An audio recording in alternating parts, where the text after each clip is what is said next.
in other words, I've been doing, so you can follow, everybody can follow. This one is already on the web under here. As usually, if you don't see, do a refresh on the web page. So I was perfectly doing copy paste, let's say, from the cleaning procedure that we have explaining when we were doing the random forest. So over here in the random forest, there is this cleaning procedure of the data set to get the data set with the, yes, the three height with the most reliable data based on the quality flag that are described over here.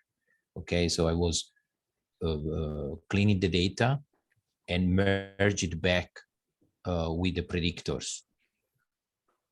Okay, we are not going to use the full predictor, but probably later on we will. And then I was selecting X and Y. So X and Y was, so this is my table that I'm going to use, it X and Y and HM select.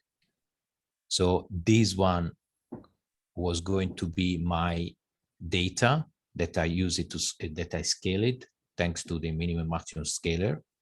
And now all my data, X and Y coordinates plus the elevation, they are all ranging between 0 and 1. Okay. Mm.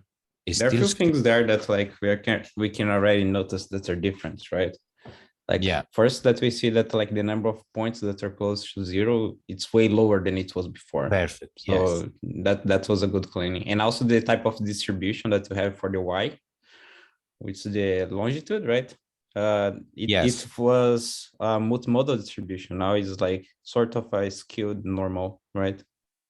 Yes. So the cleaning, because frankly speaking, the one that Antonio was using in the beginning was a first trial in order to build up the scripting procedure. And then in the meantime, I was keeping cleaning and organize all the data set. So that one is the full procedure that is explained in the Data Explorer. So you can go back and read this one. Okay, so that one has been done with a geocomputation procedure to have, okay, let me jump, to have the data set only, the data set, so the tree height only concentrated, you know, in the forest area. So whatever is not forest area is the white, so agricultural area or urban area has been removed. So that's why the 0, they are so less now, okay? Because before they were also including points in the agricultural area. So now how many points you have now after this selection of points? I mean, we have like 100,000, something like this. Somewhere is written here. Here at the beginning. Yes, this one. And then they become something like 1 million, and they become 500,000 with the clinic. Okay. So going back to this one, I didn't count how many there are, but I can check later. Here, yes, 200,000, no 100,000, 200,000. Okay. Okay. 200,000. Here I also did another cleaning that I discard all the tree height bigger than 50 meters, okay? Because they were just a few points, and also because I believe they are just some outliers, okay? The tallest tree in Germany is 67 tree, but I remove because it's down into the south, so it's in another area, so I remove it below 50 meters. In this way, we concentrate our attention on this one. So here is the data set. So we have 100, that's why I was remembering 100,000. We have the scaling procedure like you were explaining, Antonio. So now we have a uniform bimodal, sort of bimodal. Then we have skew to the right and a bit skew to the left, but almost normal, this one I would say. So creating training and testing. This one is not really clear to me. Can you say a few words about what is doing over here? Right, yeah. So initially those variables, they are NumPy variables, right? Or perhaps even Panda yeah. vectors. So the type of variable that torch expects, right? It has to be a torch float array. Okay. So it was NumPy, right? So torch expects to be a torch variable. So I'm converting to torch, but a specific D type of vector, right? By default, I think it already does float, but I think it does float 32. And if you do float tensor, it does float 64 bits.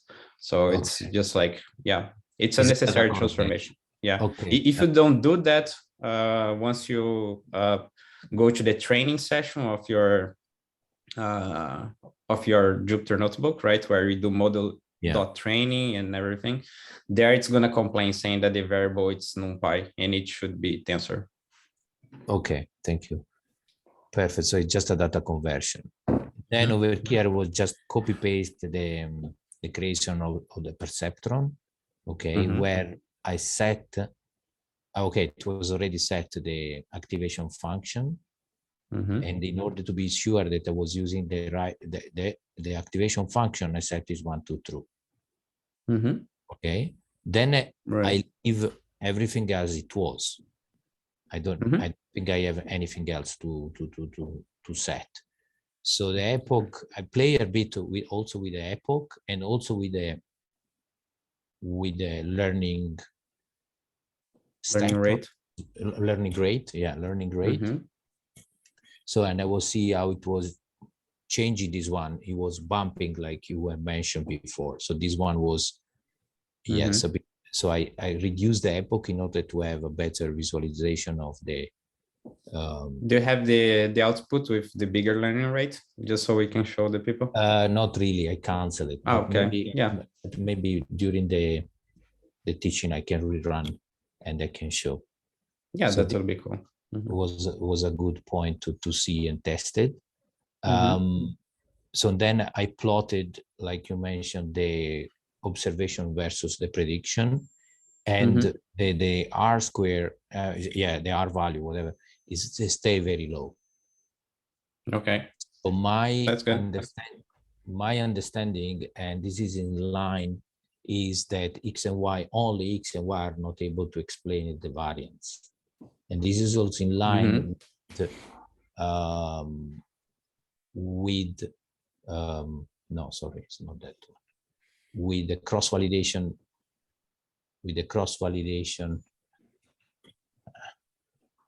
data explore. So with the variogram that I was explaining a few days ago over here. So over here we have the change of semi-variance according to X and Y coordinates. And as you can see, the variance is not as a function of the space. So you have just a bit, probably, okay, this was in degrees, so maybe a couple of meters, a couple of 100 meters, and then it's completely flat. So the variance is linked to something else. And we saw in the random forest that the other variables are important.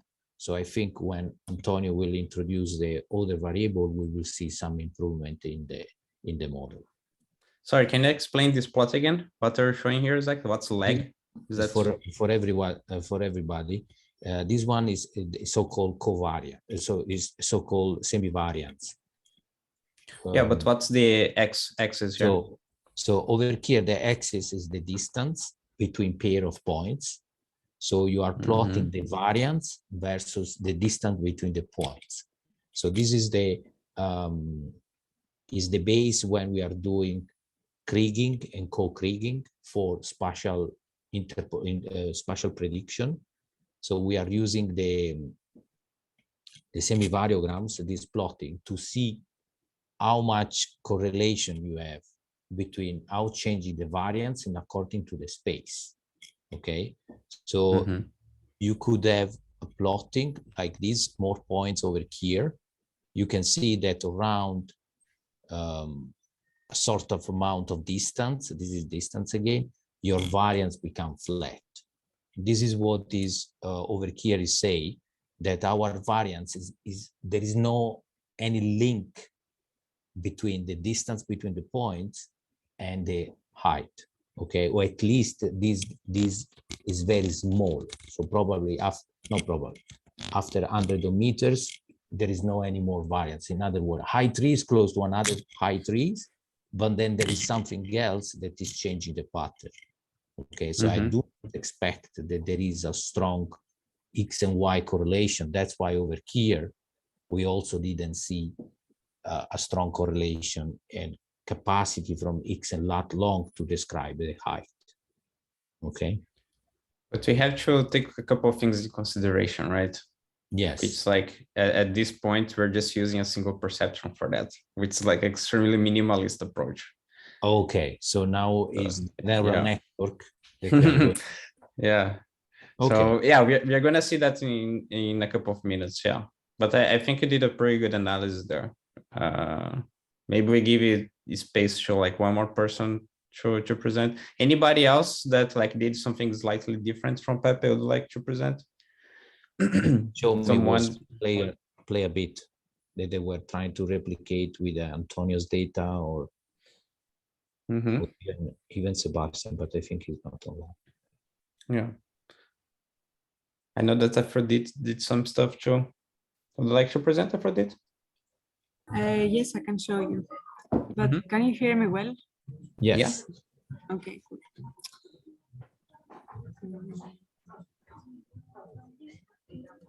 Oh, you dyed your hair? No. No? No. You look blonde. It's the same. So I did the same, almost the same cleaning as Giuseppe, but I only kept the values that were flagged as good quality. So let me show you. So I reached the step where we have 200,000 something observations. And then I tried to scale everything with this transformation. So you're using quantile transformation? Yes, just to test. Can you go back there where you do the transformation? Okay. A little bit up there. Okay. So you're dividing by the 99 quantile. Okay, that's interesting. So you're scaling your data to be -1 and 1. Yeah, I actually just used the code that you had there in comment. Randomly. Okay, just to see what happens. That's smart. I was like, this looks very familiar to me. No, maybe I'm in the next Jupyter notebook or something. Yeah, it's okay. Yeah. Anyway, so what's the difference between dividing by the 99 quantile versus the maximum? I don't know. I just trusted you and your code. Yeah, to be honest. If you can explain. No, you have to explain. Okay. What do you think is happening there? What is the 95 quantile? The 99 quantile. 99, the 99. So what the 99 capture or eliminate? It leaves out the the edge of the observations. Perfect. Yes. Okay. So potentially avoid some outliers, especially in the bigger than in the 99. Not really in the one quantile, because the one quantile are the zero, and the zero exists. Okay. Yes. Good. Yeah. And then you divide by maximum, which ensures that you have like the range between -1 and 1. Yeah. Yes. Okay. If you could explain this a bit more today. Yeah. I'm gonna cover that. Yeah. It's just that's a distribution that we haven't covered yet, right? Like For example, here I see that you're using the ReLU, right? Yes. So what would be the problem of using ReLU combined with this new range now? Anyone would have any guesses?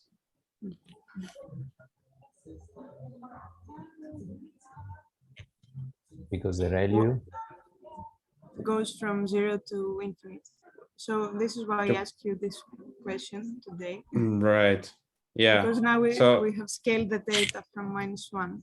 So right. So the ReLU is not the activation function that's going to help you there, right? What would be a good activation function? I don't remember. The tangent.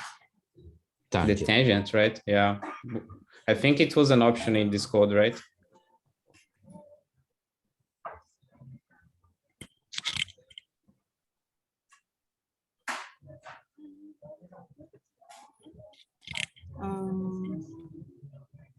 And then I got these shapes. Okay, yeah. this one is good. But there is a problem there, right? Is that you're also normalizing the features, right? So like you shouldn't be normalizing because the issue is the following. Right now, you're giving as input two normal distributions that are exactly the same, right? After you did this normalization. So like you're breaking any type of like difference in magnitudes that the feature should have in order for you to make an actual prediction, right? Right now, you're feeding just like a normal distribution for X, a normal distribution for Y, and predicting a normal distribution, right? So like there is no combination of actual features at this point. You see what's the problem? Go back to the plots of the histograms that you have on the top. Let's discuss that one. There, right?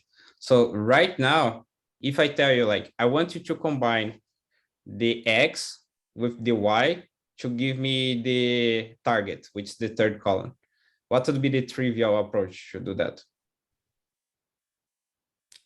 It's just sum the X and Y, right? And then you have exactly the target. So the network is just going to assume that what you want is to retrieve identity there, right? Like on the other hand, if you normalize just the output, like do this quantile distribution just on the output, and then you observe, you keep the proportionality of X and Y, then your network will perform better. Okay. Okay, so you normalize only the height and the only the height, yeah. And the lat because long yeah, as they are.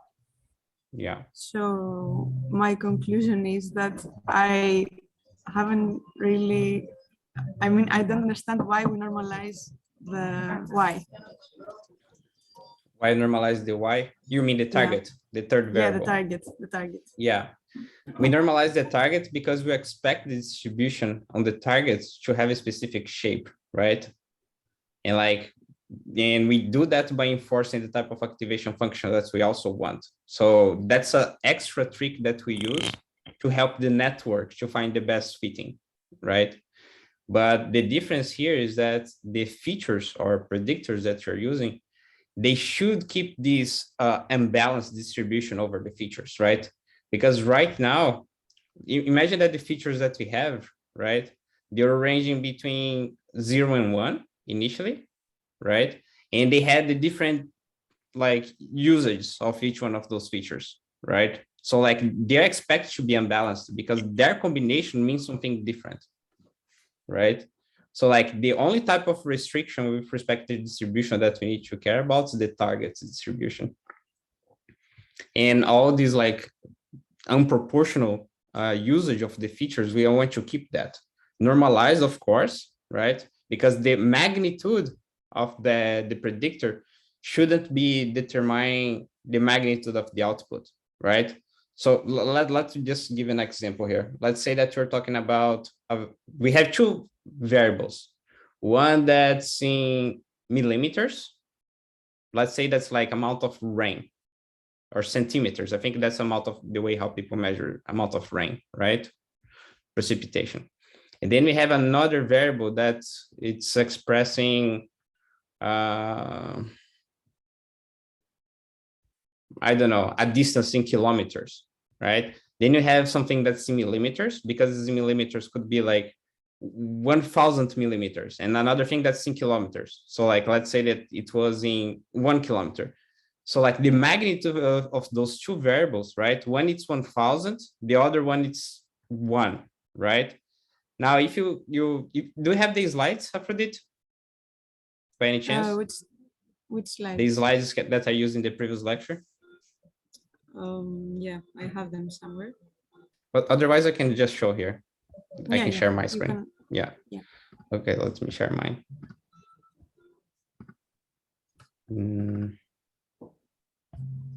Okay.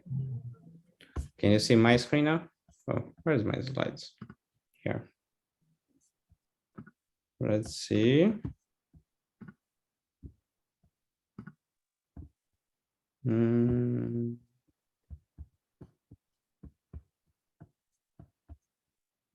This is slide, right? Do you guys remember this image? Let me maximize this, right? So like here, if my features are not normalized, right? I'm just taking the way how they are. We said that one of them could be 1,000 and the other could be 1, right? We are imposing constraints in the network such that the magnitude of the weights is sort of distributed, right? So if we don't do this normalization, this scaling of the features or the predictors, we would be leaving in charge of the network to try to compensate by these discrepancies that we have in magnitudes, right? Because now for me to have like an actual prediction here that makes sense, right? That does a proper combination of the predictors. If this was 1,000, let's say that now I'm predicting tree height. The tree height is like between 1 meter and 100, right? Something like that. But here I have one feature that's like in thousands, and here I have something that's like in a fraction, perhaps like 0.1, 0.2, right?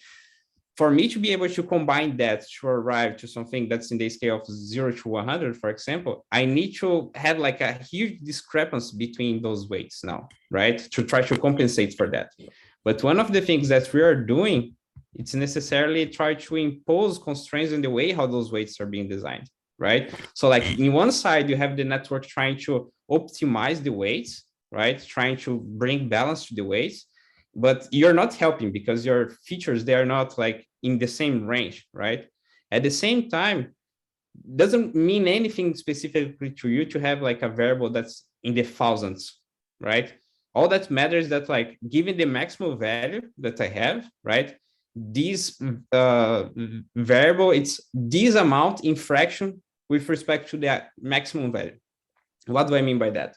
So let's say that my maximum value for that variable that was in the thousands is 5,000, right? So if that variable was 1, now it's 1/5. So like for all that matters, I could very accurately represent that feature as being 0.2 now. Does everyone understand that? Why that, like, I can just say like, okay, 0.2 of the maximum value, which is exactly 1,000, right? And for the sake of like me modeling that feature makes no difference, right? The difference is that now everything is between 0 and 1 if I do this normalization, right? So like now I make my, not mine, but like my network's optimization task way simpler because everything is sort of in the same range. So this is way easier for the model to achieve, right? Otherwise, we are in this case where like, okay, in order for me to compensate that variable that had like a huge magnitude, I have to have a weight that's very close to 0, right? Because now if it was in the thousands and I'm trying to predict something that's like in the dozens, right? Like I have to have a weight that's like 10 to the minus 3 at least, just to get to that same range, right? And if this thing was like a variable that's like 0.01, now I need like 10 to the power of 2 just to try to compensate for that difference, right? And we don't want that because that results in not convex loss functions, and that's harder to optimize. I hope all those things are coming together in your mind now. But if not, please ask questions. Is that sort of clear to everyone? Why the normalization matters for neuronal networks?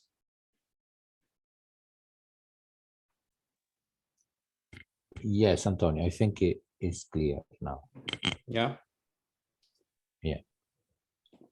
Yes, also other people say yes. Okay, cool. Okay, good. Yeah. Great. Yeah, but I like your analysis of Reddit. So I think we covered already why we have to change we have to normalize, right? Because that makes our task of like trying to optimize the weights of the network easier, right? You can change the range, like you don't need to be working with the output between 0 and 1, like as Aphrodite did, she was working with -1 to 1, right? As long as you have an activation function that matches that range, right? Or no activation function at all. You could just run this thing with no activation function at all, which goes from a perceptron to something else. What was that something else?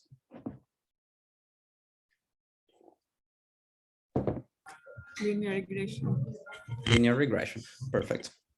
Very good. So just before we move on, what time is this? Anybody else wants like 1 minute just to say what they did? Like hopefully someone that did something a little different than what Pepe and Aphrodite tried.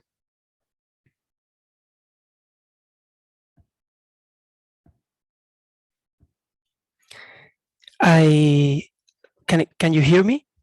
Yeah, I can hear you. Yeah, just to say, I just tried the sigmoidal activation function, but it was even worse. I think the results or the metrics at least were even worse than before. So no success. Okay. Good. So I think it's safe to say that nobody actually achieved a good performance with a perceptron at this point. Right? Very good. Correct. Very good. Very good. Great. So let me see where we stand here.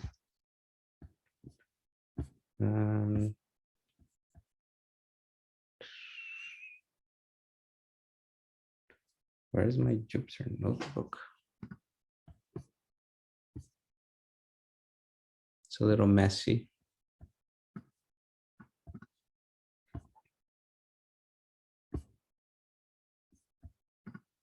Okay. This we covered last lecture. Good. Okay, I think we're in this one today. Well, very well. Okay, so we tried a bunch of stuff, right? Let me try to move this around. We tried a bunch of stuff with the perceptron, right? Apparently didn't work very well. I hope we all got to that conclusion, right? There are a couple of things that we didn't do, although like Aphrodite went through my next Jupyter notebook. So she already touched on that very briefly, right? But one of the things that I think I briefly discussed that like in the end of the last lecture is with respect to the shape of the distribution in the output, right? So those are like just to enforce the things that I discussed like a few minutes ago, right? So we saw that the range, they were like varying a lot, right? So that was the range of the X, that was the range of the Y, right? So that's latitude and longitude. And that was the distribution of the tree height, right? Before the cleaning, as you can observe. So we had like a lot of measurements that were very close to 0. And we had this weird stuff here that Pepe already cleaned to us in this new data set, right? Which I highly recommend you guys to try using the clean data set. I did this Jupyter notebook before the cleaning, and I have been too busy to rerun everything with the clean data set, but I believe it's going to be better. Okay. So the very first thing that we did was to do the normalization, right? Because we want things to be in the same range. Okay, because like the actual magnitude, this 47 and this 50 doesn't mean as much to me as like in terms of fraction, right? Fractions of the maximum value. So like the 47, I mean, if my maximum longitude value it's 50, there is no reason for me to keep the 50. I can just say that that's 1, and everything that's like in between is mapped between this range of 0 and 1, right? So like now this 48 something can be very well represented by 0.4 with absolutely no loss of information there. But why I cannot transform this to a normal distribution based on this discussion that we had so far?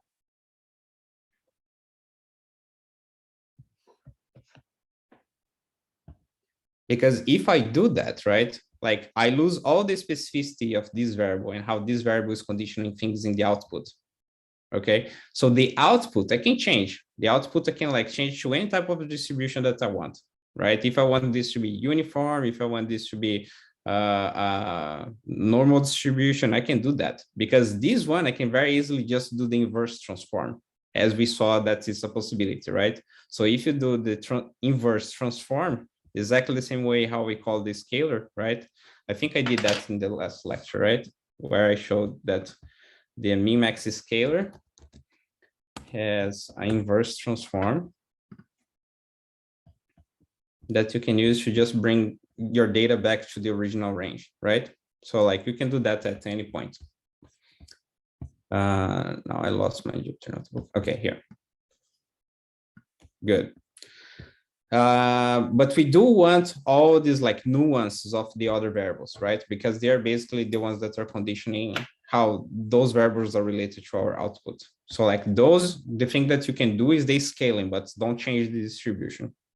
Okay, unless you do like some filtering. So like you're removing things that you don't want, but you don't want to change the actual distribution. I hope that's clear to everyone, right? So Aphrodite already went through this code for us. She tried a couple of different activation functions, right? So Aphrodite didn't achieve a good result, neither with the tangent, right?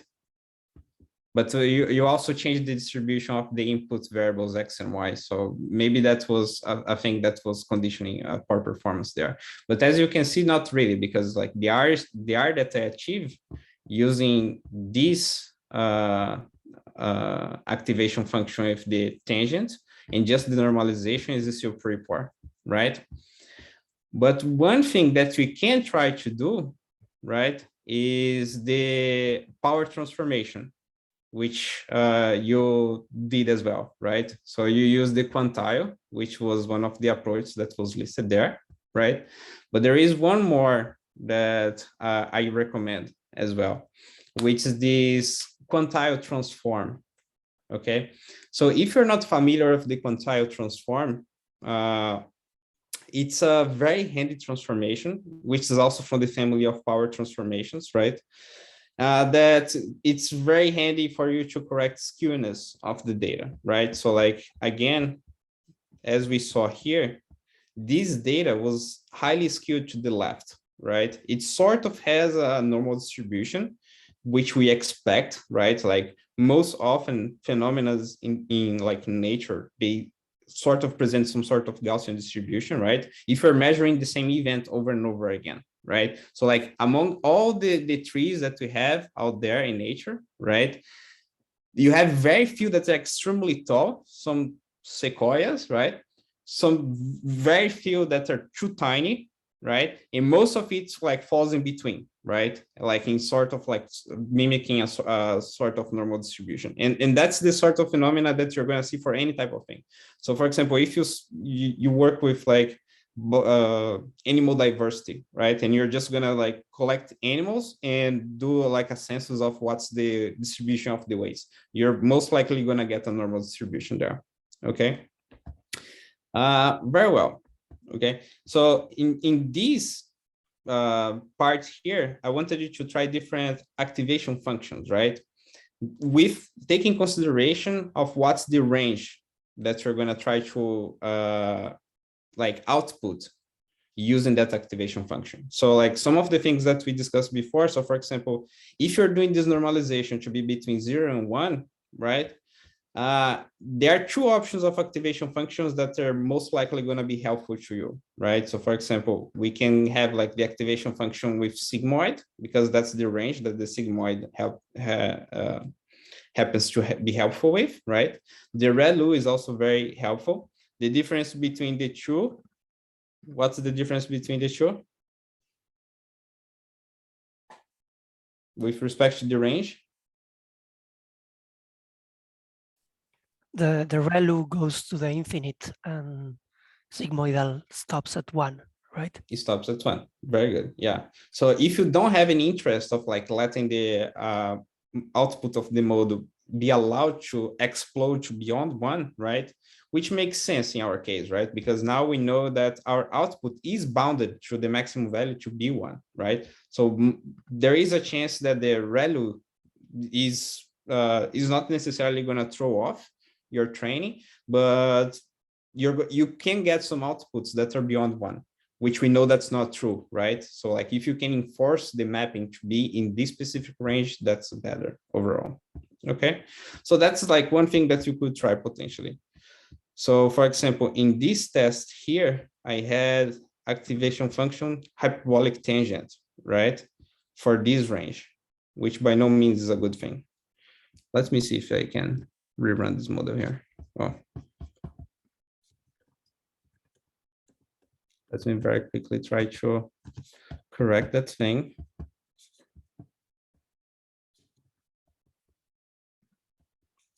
Define the perceptron. So now I want to use the sigmoid. Okay, so we define the sigmoid. We are saying that the criterion that we want to use is mean square error, right? Because that's essentially the type of like metric performance that we can use for a regression, right? I'm still using the stochastic gradient. Hopefully today I can also get to introduce you like some other optimization methods. Okay, and let's do a training. So just so we see like the output here had like an R value of 0.05. Let's see what happens now. Oh, actually it's got worse. Maybe it didn't train for long enough. Let's try 2000 epochs. It's still bad. But also you see that the loss function could keep training, right? Because it didn't really reach a plateau. It could keep going down. So let's train it for a little longer, 5000. I think Pepe did different number of epochs, right, Pepe?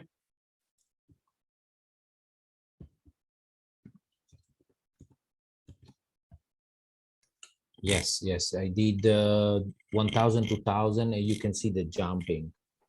Yeah, but in any case, here we can see that the model was no longer like converging anymore, right? Like getting better with respect to the mean square error, and it kind of plateaued, right? So that's like one thing that we can observe that can tell us like, okay, at this point, this model got stuck in a point where the derivative of the loss with respect to the weights was no longer changing, right? So the derivative there was equal to 0. Although apparently that was not a point that was enough to actually yield a good performance, right? So let's assume, of course, there are several other things that you could potentially try to do, right? But let's see what's going to happen once we correct for this skewness, right? Let's see. So now we get to the power transformation, the quantile, okay? So the quantile transformation does exactly what Aphrodite did, right? Which is like you compute the quantile of the distribution, right? You say that you want I usually use either the 98 or the 99 quantile, exactly because we don't want to account for an outlier.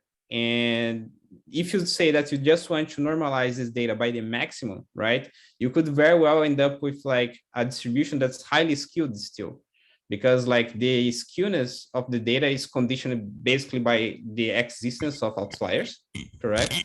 And if I do the maximum, even though I have my data now scaled to be between 0 and 1, it would still be skewed. Is that clear to everyone? That I'm just like stretching or compressing the data like to fit in the range, but it's a linear transformation. So like I'm not necessarily changing anything, right? So another thing that you can do is to use the quantile, which would hopefully gonna remove like some outliers for you. Now, if I do this quantile transformation manually, right, and I want to revert the range of my target variable, the tree height in this case, back to its original domain, right? Like in the, like, was that centimeters or meters, Pepe? I think it was centimeters, right? No, it was meter. Meters. Okay, I good. mean, for the clean one is meter, but probably it was centimeter. Yeah. Okay. Yeah.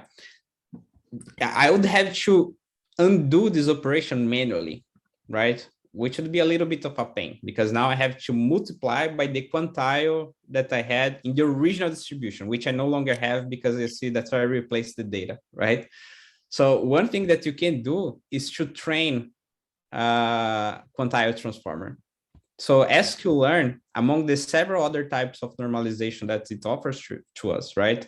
So for example, another normalization that we have been using extensively here is the min-max scalar, right? It also offers this quantile transformer as like a per process technique, okay? There are several other types of transformations that are quite popular out there. Probably you have heard of the Box-Cox. I think Pepe likes that one as well, or is Longzhu? I think Longzhu likes that power transformation, right? But yeah, for Box-Cox transformation. That is a sort right. of logarithmic transformation. Yeah, but the goal is the same, right? The goal is also try to correct the skewness of the data. So this blog post has like a pretty cool summary of these other power transformations that are popular as well. Box-Cox is one of them, right? But the end goal is the same. So for example, here we see like that we had a distribution that was skewed to the left again, right? And a couple of outliers, right? Like few samples that like had a very high magnitude. But we said that we don't want necessarily that because like making the network to fit to something that's skewed is extremely challenging. Exactly because like we're trying to combine all the features to sort of have the same weight, right? And then you have some features that like have very high magnitude there, right? And in this case, the Box-Cox also achieves something that's a little bit more normal and like easier to work with, like with respect to the target distribution. I'm not going to explain necessarily what's the difference between these different methods, but I hope you can appreciate what's the end goal, right? So the end goal is to get this very skewed distribution to sort of have like a normal distribution because that's easier for the network to model. Okay. One that's not listed here, but is listed in the sklearn package. So that's one more resource that I listed to you guys in the Jupyter Notebook, right? Where they compare the output of all these different types of like scaling approach, right? And then you can see like exactly if you get like any type of distribution, right? And you use the different types of like normalization. So here you can see the min-max scalar, right? It shows like what would be the result after that normalization, right? So you see that like min-max scalar makes no difference in the distribution that you have. On the other hand, the power transformations, they kind of like put you in a more normal distribution. And you're gonna see that like the quantile does something similar. One more interesting thing about the quantile. The quantile by default gives you a Gaussian distribution as output, which is our goal in the end, right? But you can say that you want to do this remapping also a uniform distribution if that's something that you desire, right? So it's a very powerful transform technique overall. And most importantly, it allows you to do the inverse transform. So like once you're done doing your prediction or everything, you can just use that scalar with the inverse transform option and retrieve back your measurements in the correct magnitude, which would be meters in this case. Okay. So that was just like a very quick comment about the transformation that we're going to use, right? But I hope you have in mind what's the end goal, which is like take that distribution of the three heights that initially was very skewed to have something that's a little bit more normal. Okay, so now we do the splitting again, just as we did before, right? We combine this data to be like X, the latitude, longitude, entry height. We do the splitting, so like 30% of the samples are going to be assigned to be part of the test data set, right?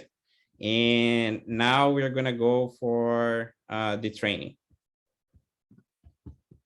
So let me just make sure that I have this thing transformed. Okay. Do the splitting.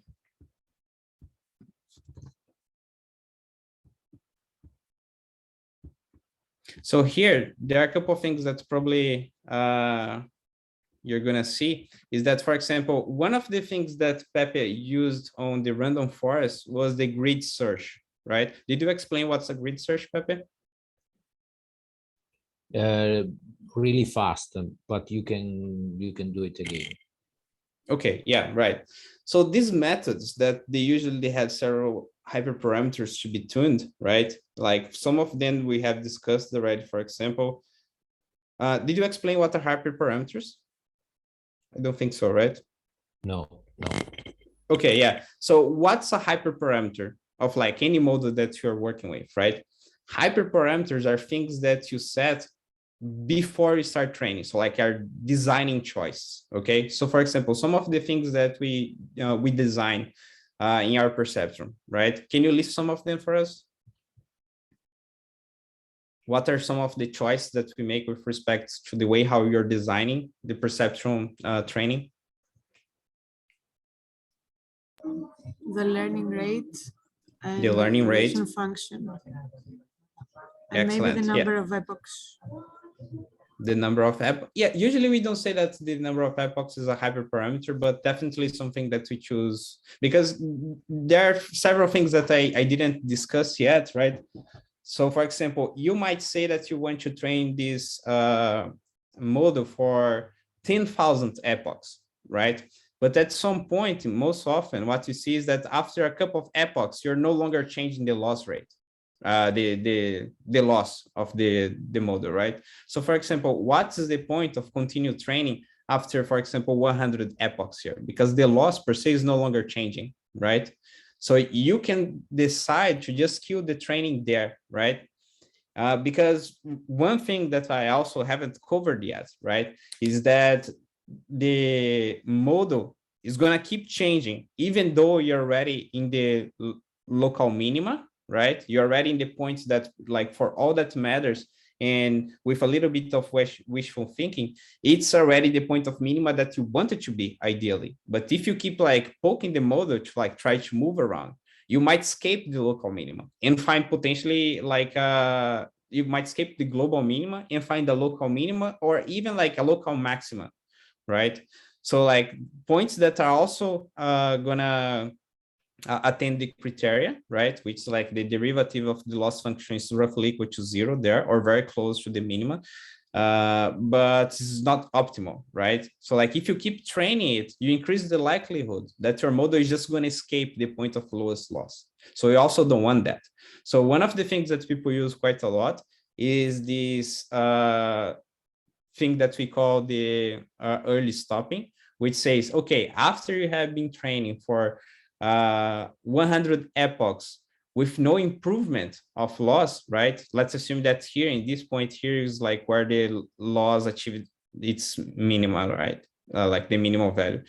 After this point, keep tracking. If for like the next 100 epochs, you don't achieve any sort of improvement, just kill the training, just to avoid that you're going to have like some escape of that region that's apparently is already optimal.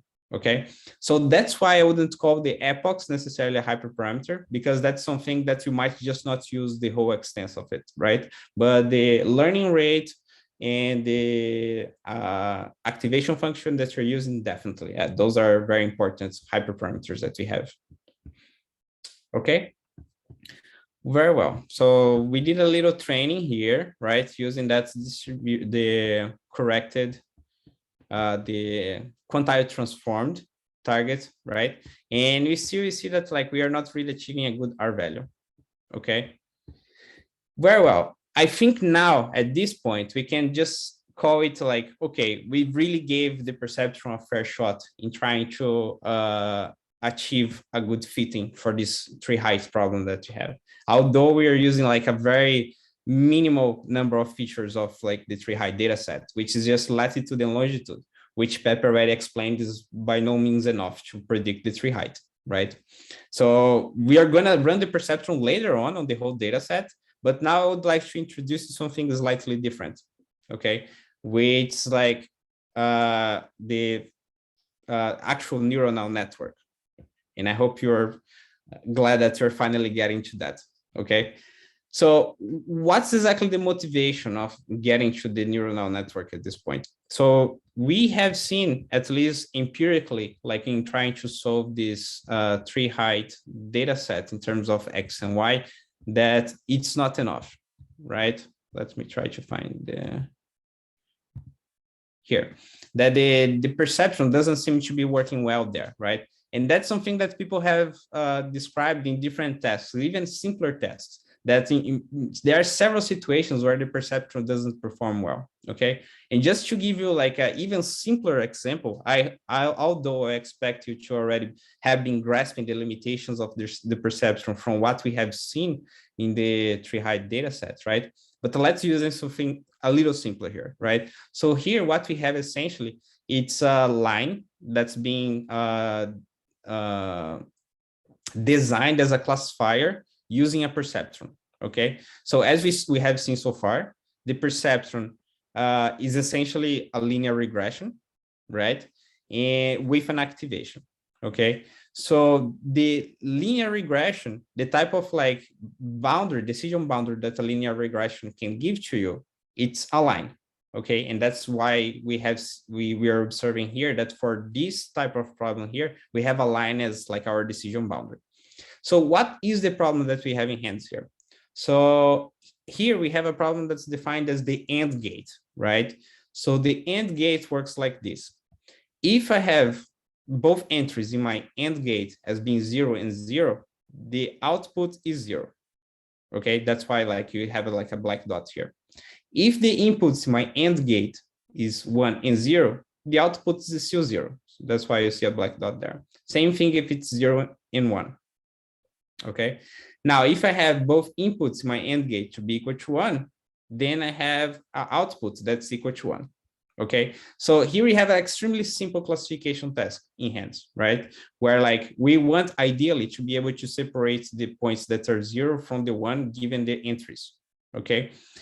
If you're not familiar with the AND gate, like the OR gate's something a little simpler, which essentially stands for like whenever I have a 1, doesn't matter in which one of the inputs of the gate, I necessarily have a 1. So like this basically inverts this scenario that you have here, right? So now the only condition in which we have a 0 would be if you have 0 and 0. Okay, but I hope you are able to appreciate that for both cases, I have an extremely simplistic way of separating the zeros from the 1, right? I can very easily find a decision boundary, although like I have several decision boundaries in this case, right? As we discussed when you're talking about a supporter vector machine. This would be a good decision boundary. This could be a good decision boundary, like this other one too. And the perceptron, and that's one thing that's really like tells apart the perceptron from the supporter vector machine.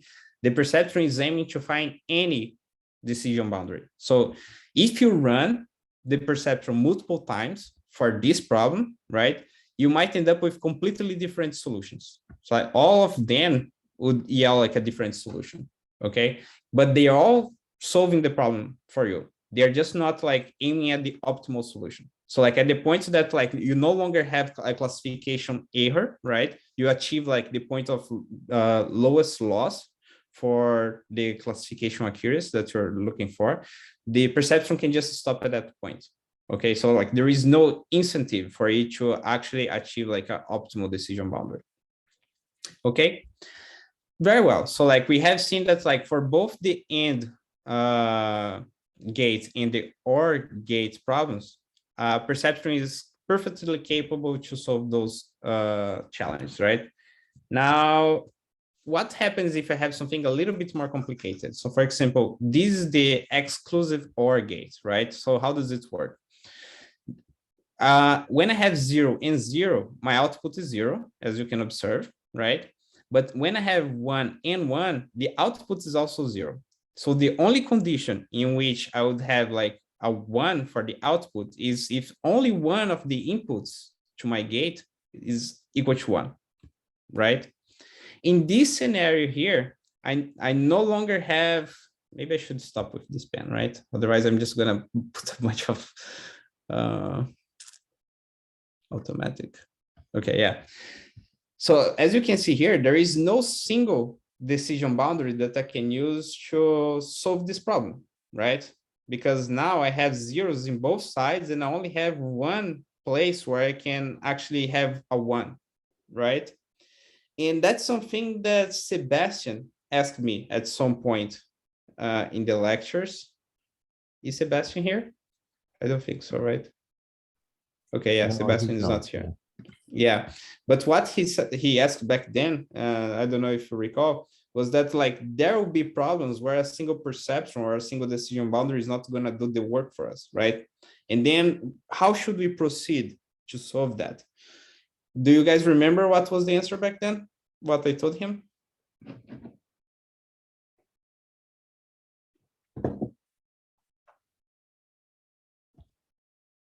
No. Okay. Aphrodite I think you says split it into several problems, like one group, and then split it again. Exactly. Exactly. Right. And the answer is already here, right? Because like, okay, I cannot solve this problem with a single decision boundary, right? But I can solve this problem with 2 decision boundaries now, correct? One that separates the ones from the 0 in this side, and another one that separates the one from the zeros in this side. Okay. Is the intuition sort of clear to everyone that like I cannot solve the exclusive OR problem with a single decision boundaries, but I can solve this problem with 2 decision boundaries? Any questions about that? And each one represents one perceptor. Exactly. Exactly. So like one decision boundary, it's one perceptron, right? So like I have one perceptron that's capable of solving these, and I have one perceptron that's capable of solving that. But I don't have a single perceptron that does that. But I can solve this task with 2 perceptrons, at least, in theory. You see? Yeah. Okay. Very good. Yeah. Okay, so another way to look at this problem is that imagine that I'm looking at this from the top, right? So like I have this 3D figure, okay, where the hyperplane now, right, is consisted by this very interesting curve here that you see in 3D now. You see this curve that's going like from purple to yellow, okay? That could be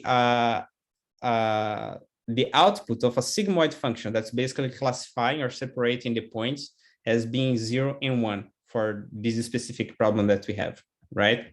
Very well. So here, what we have are the inputs. So the inputs, because it was the AND gate, right, or the OR gate, is either the 0 and 1 that we have here, right? So like that's the input 1 and the input 2. Those are the features of our data now, okay? And now we want to find a combination of those that give us the color of this point, which in this case is what's the output of the gate. Okay. Well, so one way how we can see that, as we said before, when you have a hyperplane in a 2D problem, the hyperplane, it's 1D. So that was essentially what we were looking there before, right? But if you're looking at this problem with 3D perspective, right? Now the hyperplane becomes an actual plane. It's this plane that we see in grayish here, right? And what we said before is that one thing that distinguishes the perceptron from a simple linear regression, right, would be the activation function, okay? So in this problem, my output, it's either 0 or 1, correct? Because those were the 2 possible outputs that I could get from the logical gates, okay? So what I'm showing to you here, essentially, it's what's the output of the sigmoid function, okay? So the hyperplane, again, the hyperplane is defined by this combination of weights, right? That's what we said the hyperplane before, For example, we have hyperplanes for support vector machine, because that's just a combination of weights.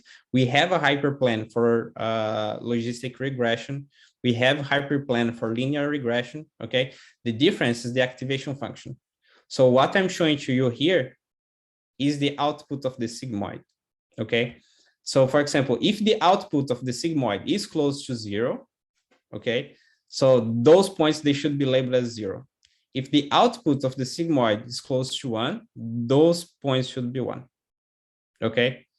So that's just a geometric interpretation of what the perceptron is doing. So like before, what we were looking at was nothing else than what's the output of the network, of the perceptron, sorry, okay?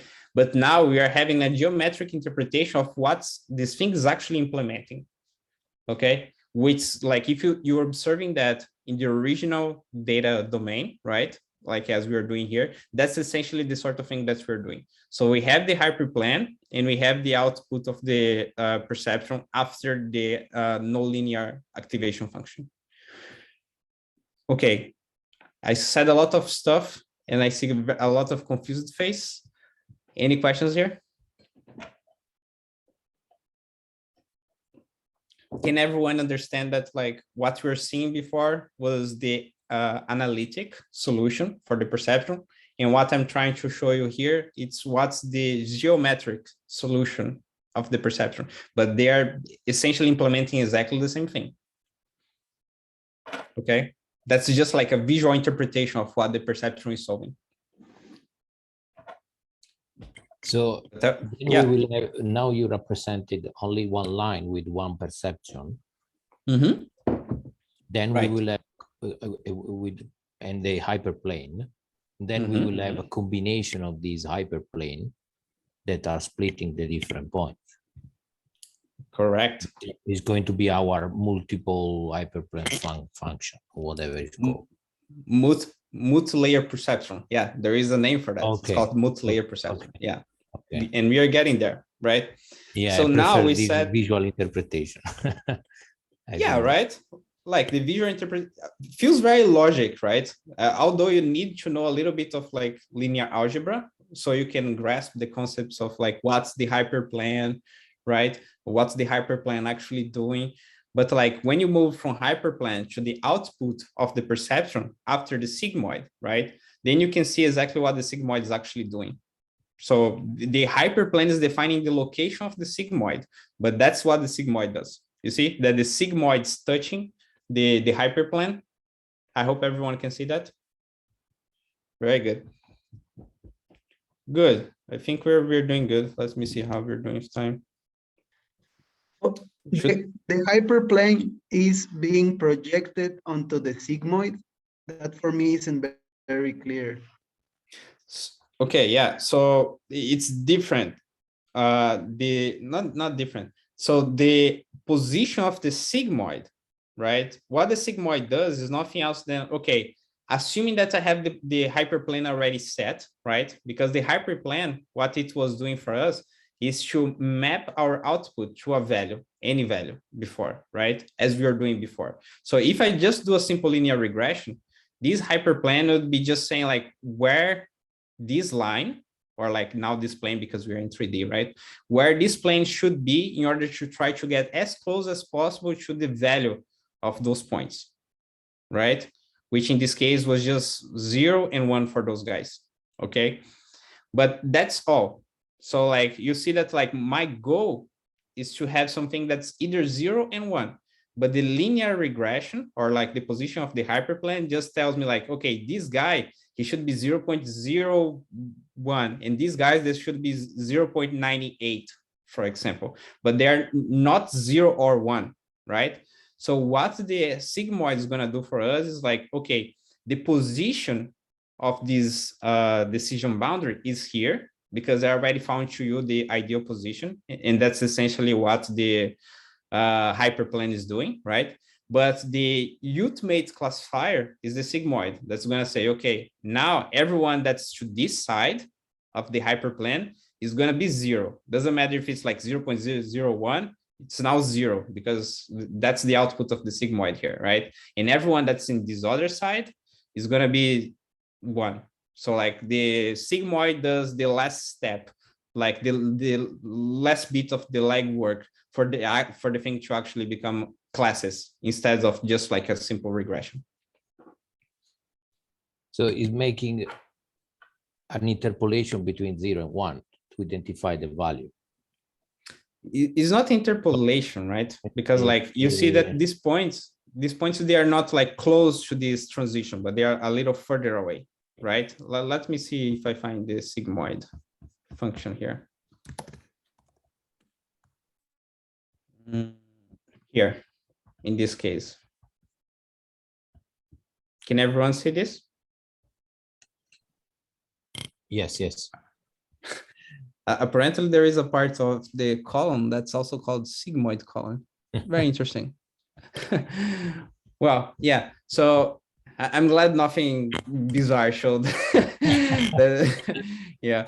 But essentially what we are doing here, right, is to have the sigmoid saying the sigmoid first. The sigmoid just projects like whatever we got as the output of this linear combination of the features to this function that maps between 0 and 1, right? If I have a sigmoid, maybe this one is better. If I have a sigmoid that's a little more narrow in this range, right? Let's assume that it was a bit more vertical instead of being this linear here, right? Whatever I would get here would be automatically 0. You know, whatever I get in this range would be automatically 1, right? So assuming that the hyperplane is like sufficiently distant from the two classes, right? The output of my sigmoid would be 0 for those guys because they're like in this range and 1 for those guys. You see? And then the more vertical that I make this linear region here, closer it gets to like a binary step. Do you guys remember that we discussed the binary step as well? That the binary step is just like 0, 0, and then 1 immediately. But I cannot use that. Ideally, that's the sort of activation function that I would use. But the problem with that is that I cannot compute the partial derivative of that because I have these regions of discontinuity. You guys remember that? So the best that I can use as an actual classifier that still allows me to perform optimization is a sigmoid, right? Because the sigmoid continues everywhere. The sigmoid continues everywhere. The step function would be 0, 0, 0. Then here, or like here, it would become 1 and then keep going, right? But like with a step function like that, I cannot compute the partial derivatives. Therefore, I cannot use our stochastic gradient descent optimizer. Okay? Yes, yeah. Clear? Any questions on that? How much longer until we split for a break, Pepper? Whenever you want, yeah.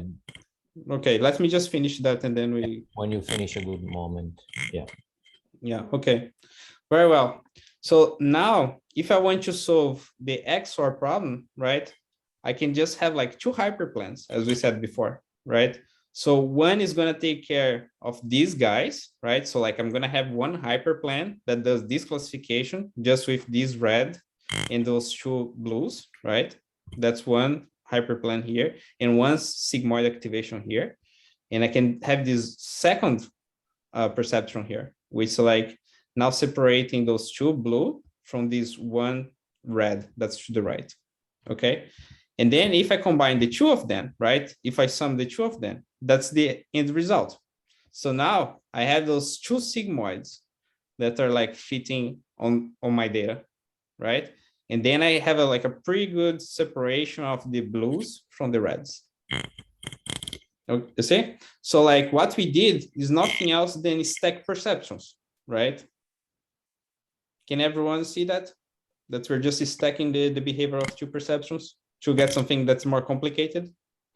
And that was exactly Nielsen's observation, is that like, I might have extremely complicated tasking hands, but if I keep stacking perceptions or like making my, going from like perception to actually network of perceptions or network of neurons, because the perceptron is trying to mimic the behavior of a single neuron, I'm able to solve more and more complicated problems, right? And that's why we have like deep neuronal networks, because if I keep stacking them and stacking, they are capable of solving absolutely bizarre tasks, right? Which like close to what we call like actual artificial intelligence nowadays. I hope all those things, they're coming together in your mind. I'm trying to take it step by step and like get to closer to what is the state of the art of machine learning, but we are building it from the ground up, right? So like we are going from like single neuron to like approximation of a single neuron, that's the perceptron, to now understand that like the perceptron doesn't solve like really complicated things for us as much as we wanted, right? And that we need to keep scaling it. And that's why neuronal networks are such a big deal, because they are capable of solving extremely complicated stuff. Okay, any questions until here? In the past slide, was the plane got like rotated, like in the H1 or in H2? Are those like the same 4 points, or are those different points? No, they're the same 4 points. I think I just messed up with the orientation here, but they are the same 4 points. If you see, they should be, let's confirm. So this guy, he's the 0, 0, right? Is he the 0, 0? But they are supposed to be the same 4 points. If they're not, I messed up with with plotting this stuff, but they're supposed to be exactly the same 4 points. I think they are the same. It's just how they are rotated the plan. Yeah. They look like a bit different. But the idea was to have exactly the same problem that we had here, right? Yeah. We just like pushing it to be 3D, so we have like a better way to visualize the geometric solution. This one is to split each single point. To split the points in their respective classes, which are zeros and ones in this point. Okay. And achieve this, right? Because like that's the collection of hyperplanes that separates the points that are 0 from the 1. So in that figure to the left, yeah, it says sigmoid plus polynomial transform. So where does the polynomial come from? You can disregard the polynomial transform, because that's something that I'm not gonna explain to you guys. That's something that matters when I'm teaching these to computer science students, because I for example, I don't let them use torch, right? Like the torch with this linear function that already gives you the set of weights to be optimized automatically. That's something that they're going to see just in the second half of the semester. I make them do everything manually. So at this point, let's just disregard the polynomial transform there. Too complex, so let's keep it. I mean, yeah, I only have 5 lectures, right? So like, I don't want to spend too much time like explaining the nitty-gritties of perceptions. Just come to Matera and then he will explain everything. Yeah, it's a little off topic for this for this lecture. Yeah, okay. Sorry. Thanks, Antonio. Okay, you want to go for a break? Yeah, before I go for the break, okay, just one more thing and then we go. So that's what we just did, right? Essentially. So like now we still have our inputs. So the input has its dimensionality, right? We have been dealing with like 2D, but like in theory, it could be any dimensionality that we want. This now is no longer projecting to the output. So like if this input was projecting directly to this node, right? We would achieve exactly the perceptron that we had before. Can everyone see that? If I don't have this, we have exactly the perceptron. Let me get the perceptron image. I lost the perceptron. Yeah, in the beginning. Here. Okay. Everyone see this? So this is the perceptron. So like if I didn't have those, I would have the perceptron. Good. So those things, they have a specific name now. So like neuronal networks, we call them the hidden layers. Okay. And designing the hidden layers, it's essentially what allows you to tackle like more complicated problems. Okay. And doing this transition from like perceptron to several perceptrons now, it's basically the topic of a whole semester course, which like we don't have time for that, but I'm going to cover with you guys like some of the simple things that we can do. Okay. But just for the sake of like giving name to the cows, right? This thing that now we have, it's a stack of perceptrons, right? But it has a very specific name, which is the multi-layer perceptron. Okay, and you're gonna see that like all over the literature. So like every time that someone is talking about like deep learning, most often, right, they're talking about multi-layer perceptron. And of course, people use different names. Like some people just go for neuronal networks, right? The things that neuronal networks is the big class of neuronal networks that you have. The multi-layer perceptron implies necessarily that you have information going from one direction to the other one, right? And by multi-layer perception just tells me that like it's not just going from input layer to output, but they have hidden layers. So that's essentially what it does. Now, because I have this chain of like things that are moving from the input layer, passing through the hidden layers to finally output, it also shows up in the literature with one more name, which is the feed-forward neuronal network. So those are two very popular names for exactly the same thing. Okay, so just to make sure that whenever you come across like some methods, like in the papers that you read out there, you know what they're talking about, and it's exactly the same thing. But they all refer to the same architecture most often. Okay, so yeah, I'm gonna keep the training part for the second half because that's gonna be a little bit more intense. But I hope everyone can grasp the concepts that we discussed here. So when you go to have your coffee now, like sip your coffee, think on those hyperplans, and then bring your questions to the second half. Okay, cool. We come back at 40, so 17-minute break. 40. Cool. See you later. Okay. Let me share my screen. Okay, here. Okay, you guys see the slides now? Okay, good. So we stopped here, right? So now we know what's this multi-layer perceptron, right? And we understand that's nothing else than stacking the perceptrons. So like we have now more layers in which we have these hidden layers that also have perceptrons on them, okay? And what it does, it's basically try to increase the complexity of the solution that we can provide to that problem, okay? But now we come to a new monster, a new issue that we need to deal with, which is that like before things were extremely simple, right?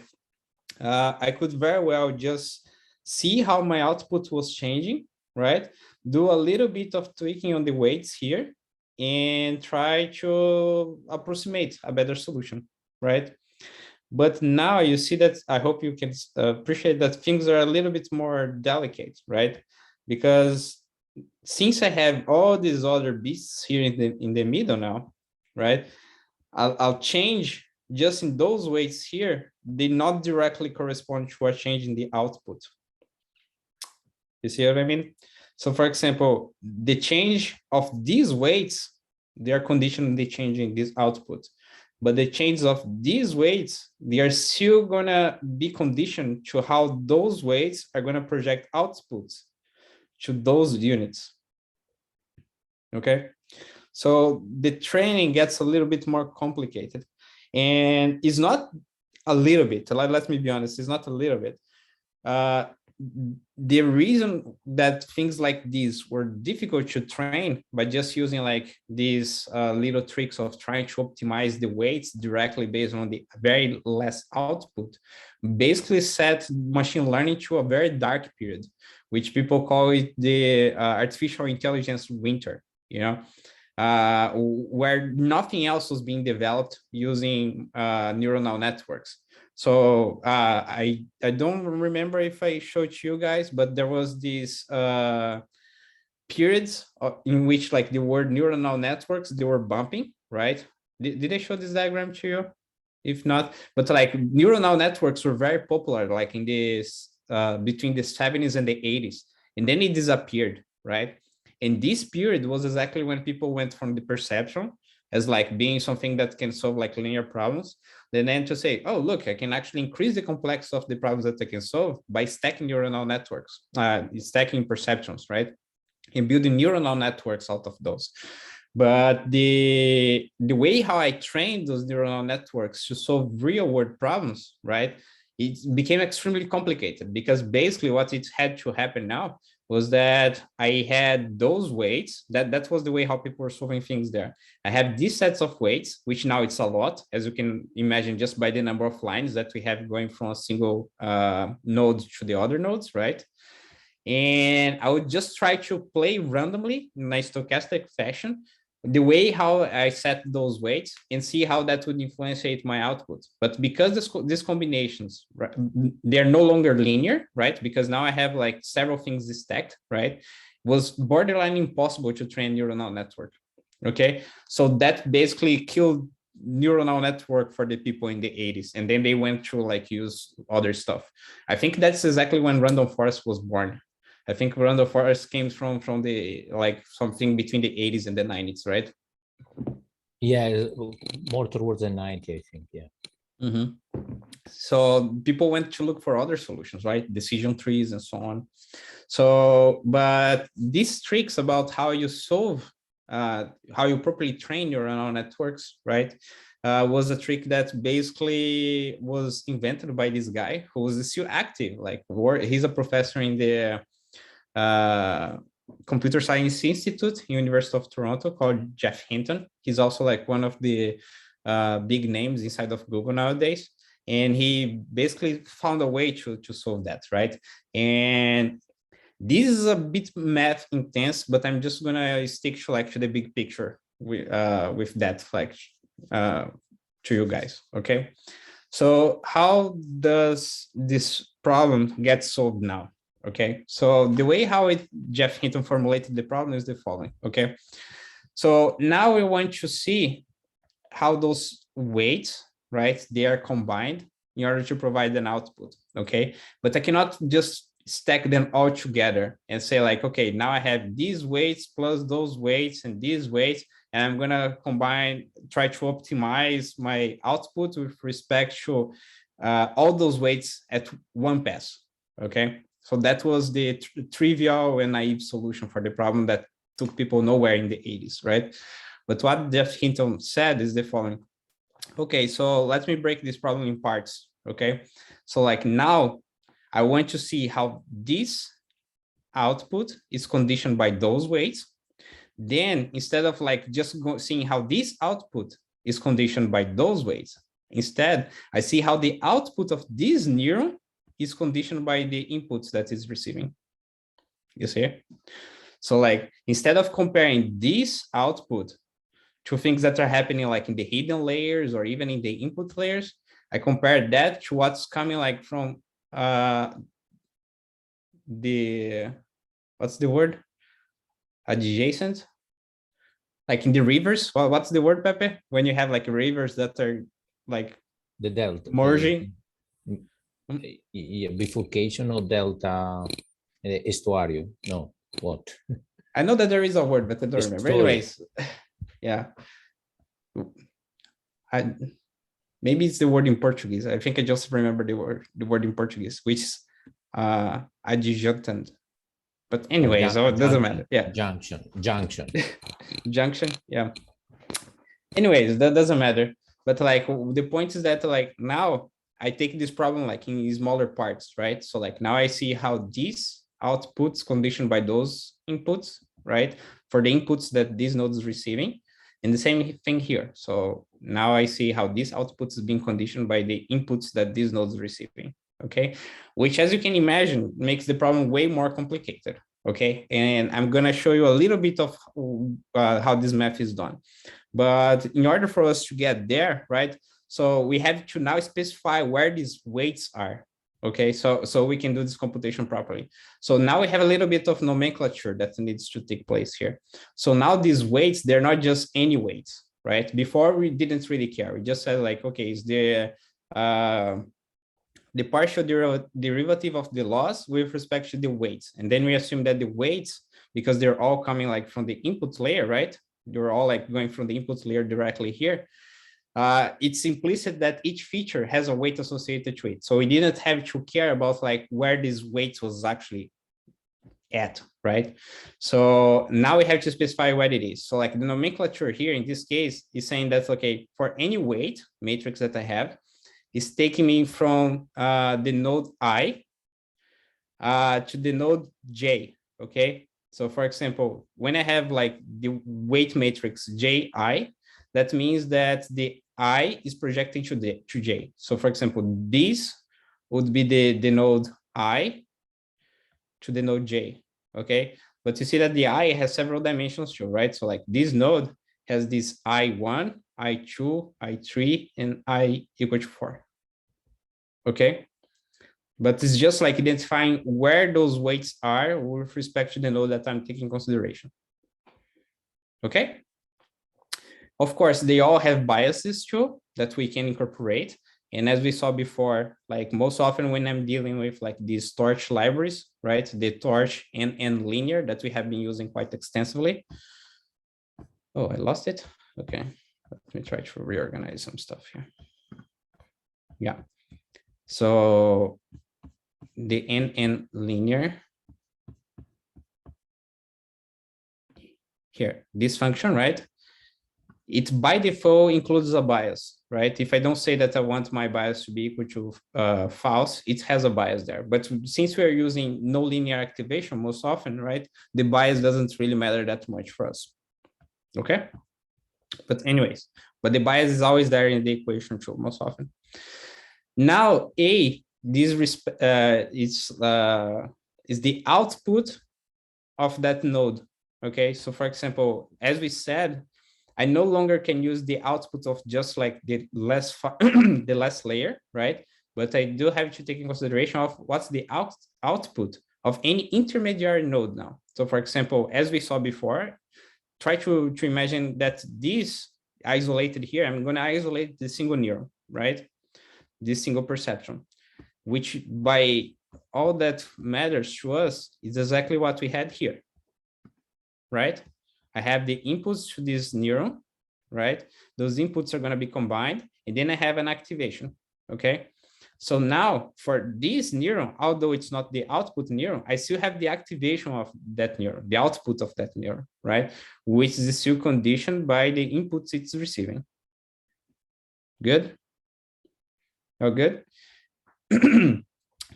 Now, so we have activation function, each one for each hidden layer. Correct. Each hidden layer has an activation function. Actually, each neuron in each hidden layer has an activation function. But of course, we don't set a different activation function per neuron, right? So like most often what we do is to say that this hidden layer has an activation function sigmoid or hyperbolic tangent, you know? So that's usually the way how it goes. Okay? Great. So like with respect to the activation function, so now I have like two things, right? We have the activation function that's coming from those neurons, right? Which the output of those neurons, they by themselves, they are also passing through an activation function. They're passing also by activation function. So like the output of this neuron is A because the activation function of this neuron. So the activation function, the output, which after the activation function for each one of those neurons, right, is gonna have this linear combination, which is defined by the set of weights W, which here I forgot to put this notation, but it has a J and a Y associated to it, okay, plus a bias, which pass by an activation function, and that's essentially what I get here. One more time. So each one of these neurons has an A associated to it. This neuron has an A, this neuron has an A, and this neuron has an A, and this neuron has an A. They are all coming in this neuron here, okay? So these neurons, the inputs that's coming from these neurons to this one they have a linear combination, which is defined by the set of weights that's typical for this neuron, okay, plus a bias. Then this output passes through an activation function, which I'm not showing here, but like, God, I just assume that it exists because we are just doing exactly the same thing that we're doing for a single perceptron before, okay? And then that thing goes on to the next layer, all right? And this type of approximation or analysis that we're doing here works for absolutely any neuron that we have. So for example, in this one would be exactly the same thing. This one now I have like 1, 2, 3, 4, 5, 6. So I have 6 activation outputs that are being received by this neuron, right? Each one of them has A, which is the activation after that neuron passes, right? And I add a bias to it, okay? Pass that output through an activation function, and then this is the new A that's coming to this neuron. So you see the chain of events, okay? So like I try to summarize that by this simple equation here, which says that like the activation function, like the activation output, no, it's not activation function, it's the activation output of any layer is the weighted average, the weighted inputs, right, that are coming from the previous layer, plus a bias, in the activation of that thing, which here I'm representing as the sigmoid, right? But like could be any function as we have seen before. Okay. Deep breath. Any questions here?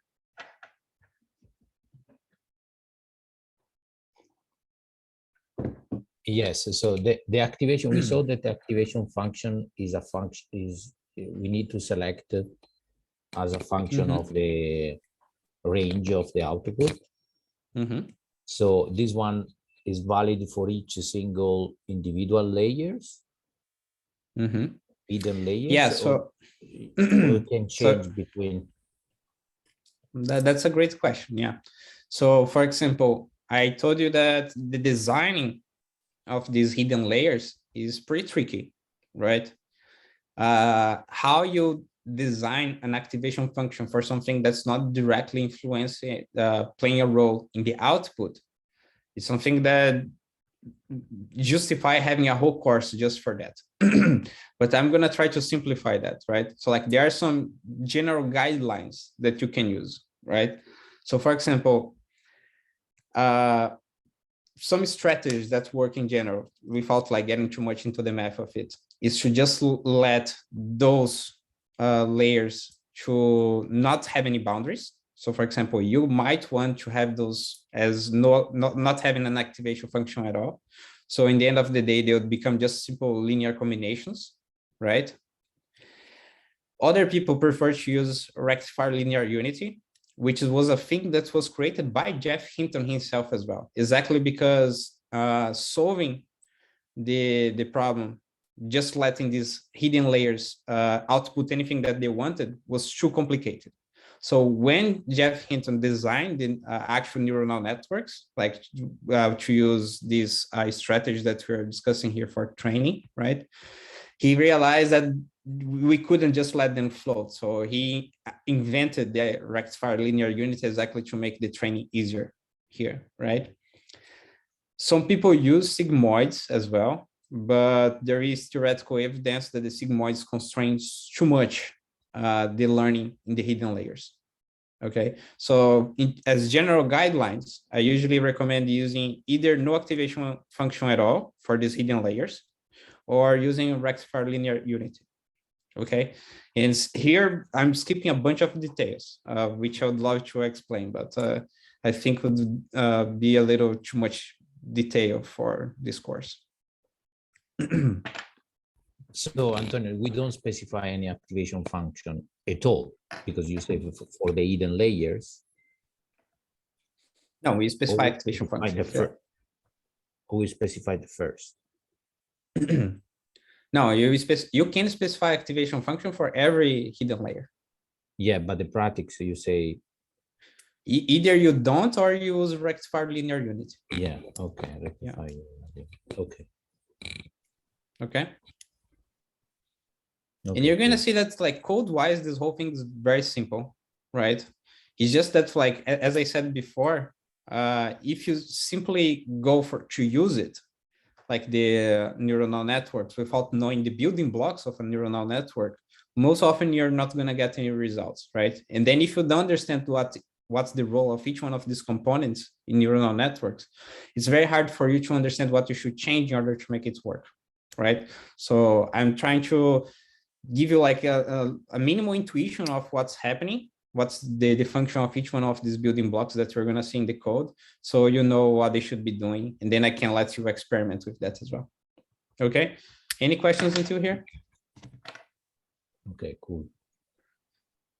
Okay, so these that we just discussed here, right, is essentially what we call the forward propagation, right? Because what we are implementing here basically is like how each one of these nodes combine the inputs that are coming from the nodes, from the parenting nodes, right?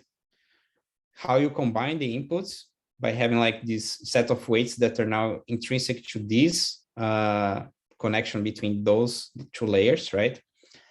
And how that output's propagated forward. So like I get that output, I pass it through an activation function that's from this layer, and this thing gets propagated to the next one. So they call it the forward propagation. And that's also the reason why people call it the feed forward networks, right? Because you're just having information floating in one direction. Do I have networks where the information is also moving backwards? Yeah, I do. And I don't think I'm going to be able to cover that like in this course, but that's essentially what recurrent neuronal networks, they do. I don't know if you guys have heard of it before, recurrent neuronal networks, long short-term memory networks, but those are very popular methods for like analyzing time series. And that's essentially what they do. They have these connections going backwards in time, because you also want to learn like some things that are directly in the input instead of like connecting to just hidden layers by themselves. So like you have like connections going the other direction as well. Okay. Questions? No? Okay, so now we get to the most painful part of this course. That's by far the toughest one. So let's try to take it slow. And if you have questions at any point, you try to stop me. But yeah, just be calm, breathe. Okay, so that's how this thing works that we described, right? Let me try to move this to another side. Okay, so the window with the videos is in front of, has to be in front of something. Okay, so I have this representation. It's a little simpler network than what we saw before, right? So like now I have only 3 nodes in the input. So what's the dimensionality of this data for this network that we're going to use? Anyone can understand already what's conditioning the dimensions? The number of nodes?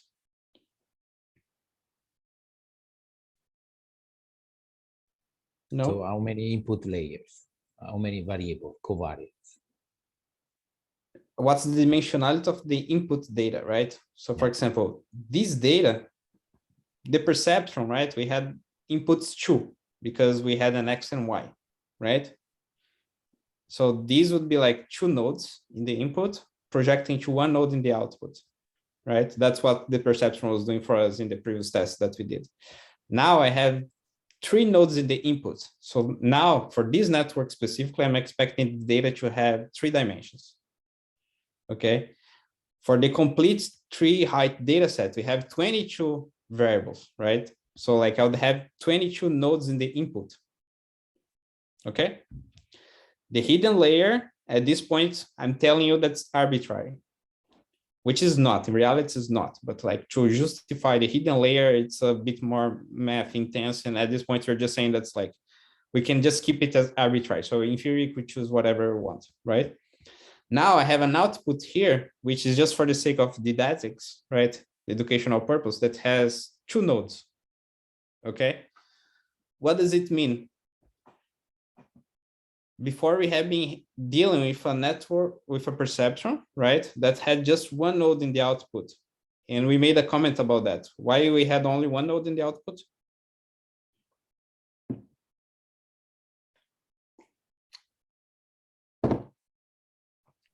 Because we were dealing with continuous or categorical variable, correct? Yeah, so it was a regression, right? So like we only had like a regression. So a regression necessarily, we only have one output, right? So it was just one node in the output. Now I have two nodes. Therefore, now I have an option for a distribution in the output, right? So like now I have an option of being like either a 0 or a 1, or like the name of a class, right? For the logical gates experiment that we're doing before, the output had to be 0 or 1, right? Which, because it's binary, I can just very well approximate by like the output of the network going through a sigmoid, okay? But if I have like a classifier for a neuronal network, I usually dedicate one node to be representative of a class, okay? So for example, in the output here, I have a probability distribution, which tells me what's the probability that input should be belonging to a class 1, or what's the probability of that input belonging to a class 2, right? And most often what you have is that like the summation of those two probabilities, they sum to 1, okay? So for example, for any given input, I would have the output being 80% of chance of belonging to class 1, or 20% of chance to belong to class B, okay? So when you see more than one node in the output, most often is because you have a multi-class problem that you're trying to solve, and it's a classification, okay? If you have just two classes, you can very well just solve this problem with a single node, as we have seen before, because I can just use a sigmoid to try to approximate the probability distribution to be either 0 or 1. But if I had more classes, I cannot use a single sigmoid to give that output, right? Because giving me a probability between 0 and 1 doesn't necessarily tells me the affinity of that input to like one of the any classes that I have, right? If I have n classes, I need more than that. So then I need more nodes in the output. But anyway, that's classification, which hopefully I'm going to be able to tell you later on. But at this point, I just include these two nodes here just because it's easier for the sake of like understanding how backpropagation works. Very well. In the previous slide, we talked about how the information was propagating from the input to the output, okay? But I very briefly discussed that now if you want to see how that output of that node is being impacted by the choice of weights that we have here, we have somehow to compute the partial derivative of the loss, right, that we have in this node here with respect to those weights. So like the problem is still the same. We still need to find the partial derivative of the loss. And then the loss could be anything that we wanted, right? Because we defined as being like mean square error or anything that we want. But I still need to do that somehow, right? So let's define what's the error or the loss just for the math part, right?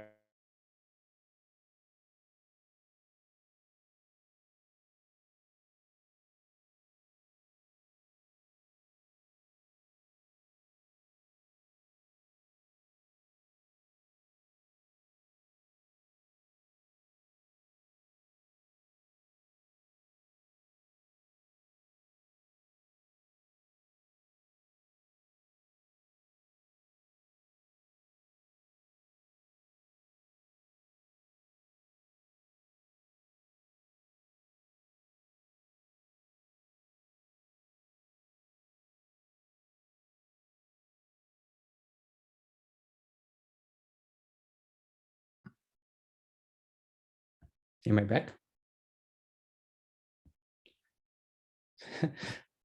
Until which part you guys heard? I just realized that I lost internet like halfway. About the error, like okay. You got lost around there. All right, so I'm gonna share this screen again. Okay, so I lost you guys here. Okay, so that's the error, right? So the error, nothing else, is the difference between what's my output here, like at the end of the arrows, right? And the activation, which is very close to what we were doing before, okay? But for like to generalize this idea, I'm gonna say that basically this error, it's a function of what's the activation from that layer, which I'm gonna call the E of A for that layer, okay? All right, now let's see how I compute the output of this node, for example, okay? So the output of this node, right, would be the weighted combination of the outputs that are coming from the previous node, from the previous layer, right? So you see that like any given layer where I am, I'm gonna say it's the layer L, right? And when it's the I'm combining inputs from the previous layer is L minus 1, okay? So if this is layer L, those are the nodes of layer L minus 1, okay? Therefore, I'm combining all the nodes, so that's the summation over I that I have here, right? All the activations from the nodes of layer L minus 1, okay? And as we said before, these W now are the weights that are taking me from each one of these nodes in layer L minus 1 to the layer L. Good? All right. The bias is here. That's the bias associated to this layer L, right? So again, that's layer L. That's layer L minus 1. That would be layer L minus 2, right? But like for general to make it general, we are just gonna say that like whenever I have any layer, I'm basically just looking at the previous layer. So it's always layer L and layer L minus 1. You see? So like now I can call this one layer L, and that's to be necessarily layer L minus 1. Okay. Now the activation of this, right? We saw before that the activation at any node, it's like the linear combination, like the weighted combination of the activations from the previous layer plus a bias. And then I pass through that activation function that here is just like sigma, but could be anything, sigmoid, a hyperbolic tangent, or whatever. And that would give me the activation, right? The activation output of any node. Okay, which if I say that this weighted combination here, it's the Z, right? That would be just like the activation of the output of a neuron. Okay. All right. Now things get a little bit more intense. Okay. Because now I have to say what's the error that I have for any Z, right? For any one of these outputs that I have for each one of these neurons. Okay, so now I have to compute the partial derivative of this error. Okay, this error like in the last layer. So like this error is defined for the last layer because I have this information. I know what's the target and I know what's the activation of those neurons here, right? So I can compute the partial derivative of this error with respect to the inputs that I was receiving here. But now the inputs, they are no longer just the weights. They are the weighted activation from the previous layer. Okay. I see some people, yeah, I know it's intense. I'm just trying to give you like a little bit of an intuition about what's happening here. Yeah. But don't worry, you don't really need to. I'm not going to ask for that in the final exam.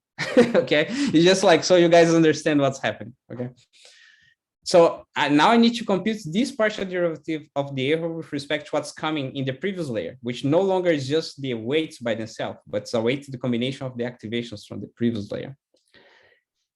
Okay, I'm going to spare you from the next details because I see that people are no longer following anymore. So like there is more math in there that you guys don't really need to know about, okay? But I hope you understand the intuition. Even if you don't know how the math is being done, okay? I hope you understand what we're trying to achieve, which like now we have to see how the output of each one of these nodes is conditioned by what's coming right before it, not what's like in the inputs layer, as we were doing with the single perceptron or even a linear regression. We have to do those things per parts. And like, we are very happy that there is someone like Jeff Hinton to solve this math for us. So we can just use torch and linear and not have to worry about that. Okay. So skipping a lot of details on this math. Is there any question about the intuition of how like a neuronal network is trained? You guys understand this concept that like we're solving this thing per parts, just like as we were doing for the perceptron, but now we have to do it locally, right? So like we're solving those things per neuron or per perceptron that we have in this stack of perceptrons. So this is a little bit more complicated, but the intuition is exactly the same.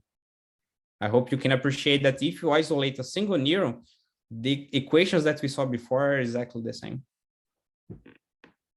Okay. Yes. Okay, Antonio. And this back propagation, do we need to setting? Okay, apart understand the math, but do we need to have a knowledge for setting some tuning parameters in the neural network, or is something that is happening in the background that we don't need to worry about? Yeah, it's happening in the background and you don't need to worry about it. Okay. And I'm going to show you where things are done now, right? Just one final message before we move on. So like, it's possible to do machine learning without understanding the math, as we saw before, right?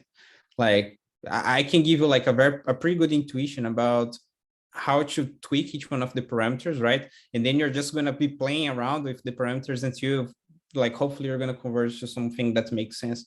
But if you understand the building blocks, you can do this search in a more targeted way, right? And you can understand, for example, okay, this thing's not working because of my activation function, because the properties of my activation function are the following, you know? So like, that's my goal here. So like, I'm trying to stick to the minimal method that you need in order to implement machine learning here. So like, this was a little bit of a overwhelming experience.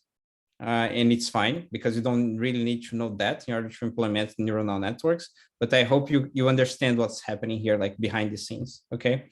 But now let's see how we actually solve that for a neuronal network. So let me go back to this guy. Okay, so now we are here. Okay, so we're gonna try to implement something that looks like that, right? So let's see how it works now. Okay, so this is the code for the feed-forward neuronal network. Let me try to zoom in. Is this better? Can everyone see the code? Okay. So now I'm going to define a class that's called feed-forward because that's a feed-forward neuronal network. Okay. And now I have a couple of parameters that I'm going to define there. So the first one is the input size, which just as we were doing before in the perceptron, it's regarding the number of dimensions that I have for the data, okay?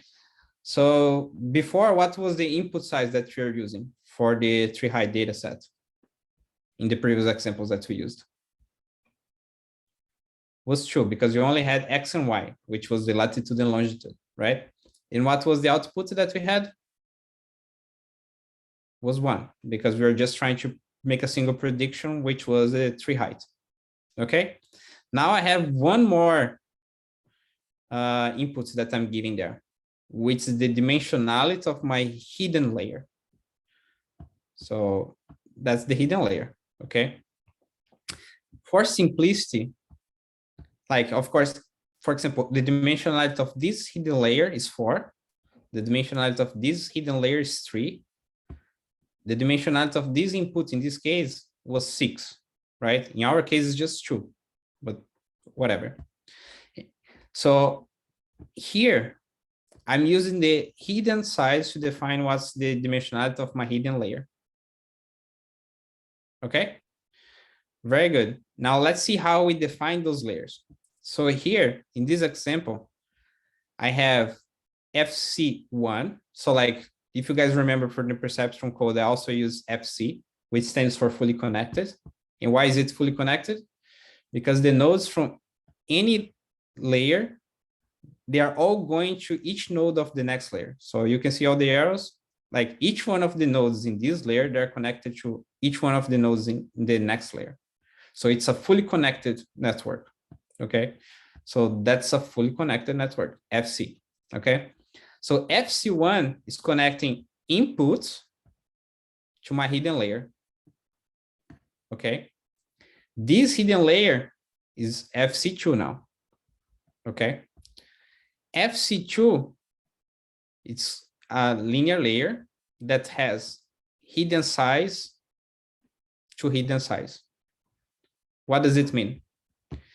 I'm considering that this layer and this one, they have exactly the same number of nodes. Okay, so like you see that it's a layer that has exactly the same nodes in both sides. Okay, this hidden layer projects to FC3, with one more layer. This layer is the one that takes me from the hidden size to the output size, which is 1. Okay, so this layer and this layer, here they have size 4 and 3, but like in this code that I'm showing you here, independent of the hidden size that we're going to choose, they would have exactly the same size. Like, let's say that they were both 4 or both 3, according to the value of hidden size that I choose. The last layer projects to just one node. So that would be the last layer. Questions until here? Yes, Antonio. Yeah, I think it's clear how you identify, but is there any rule of thumbs to identify the input size? How many hidden layers and how many nodes for each hidden layer? There is a mathematical proof of like how you should be conditioning the number of hidden layers to the input, but I'm not going to take you guys there, right? So like for that, we're going to use grid search, which like we're going to make like a couple of trials of dimensions of hidden. Okay. Okay. But there is a way how you can mathematically estimate how many nodes in the hidden layer you should be using. But I think it's overkill for this course. Okay, because you can use grid search. Okay, we do it with the. Yeah, and then I'm gonna show you like how we're gonna do that, this search. Okay, but for now, here I'm giving you a couple of options for like activation functions, right? So like, for example, we have our good friend ReLU there, right? I also added the sigmoid, and I also have the hyperbolic tangent. Okay, so the hyperbolic, the output, now we go to the forward, right? So how is that going to work? The input to my fully connected one is my data, okay? So the data that's coming in here, right? Like from the experiments that we have been doing so far, it had dimension 2, was X and Y. After I pass it through my fully connected one, the dimensionality now is the dimensionality of hidden size, right? Which is like, let's say that we're like the hidden size here is 4, right? So let's imagine that here you only have 2 nodes because the input is 2D. Here it's 4, right? So the dimensionality here would be 4 for this data after I pass through the first fully connected layer.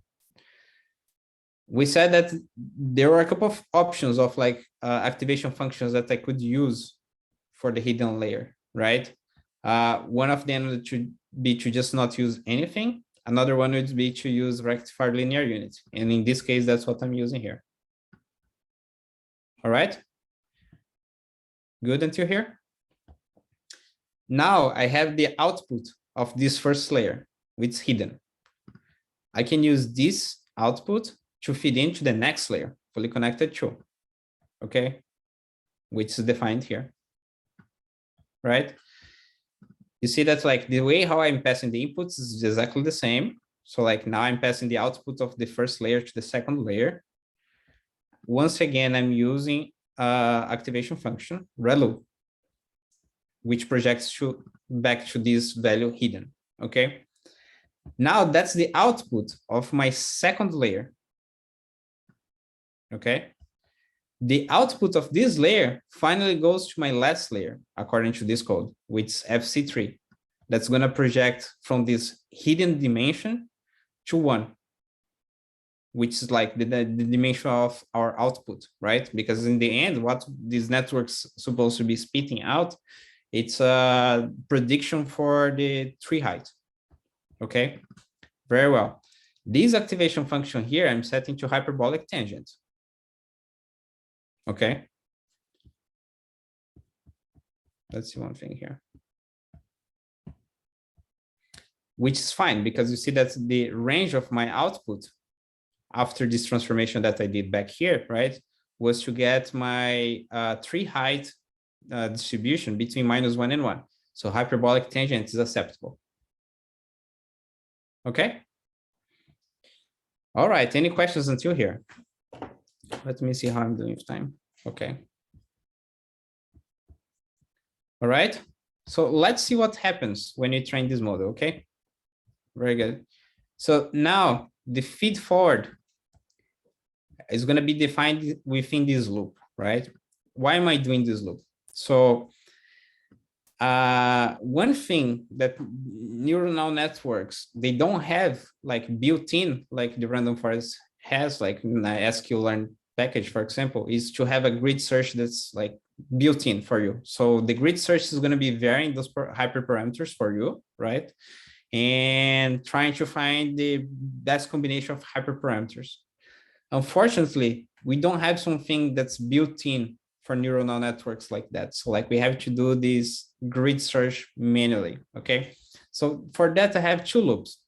One is going to range through a couple of options regarding the hidden dimensions, right? Which like the dimensionality or how many nodes I want in this hidden dimension here, right? And the other loop is going to be ranging over a couple of options for learning rates. The learning rates that we saw before, like the only learning rates that we explored, I believe, was 0.01, right? So now I'm going to explore other values of learning rates. And you guys are free to explore more stuff. I think Pepe tried even like some learning rates like greater than 1, right? So he got like some super bumpy loss function. Yes.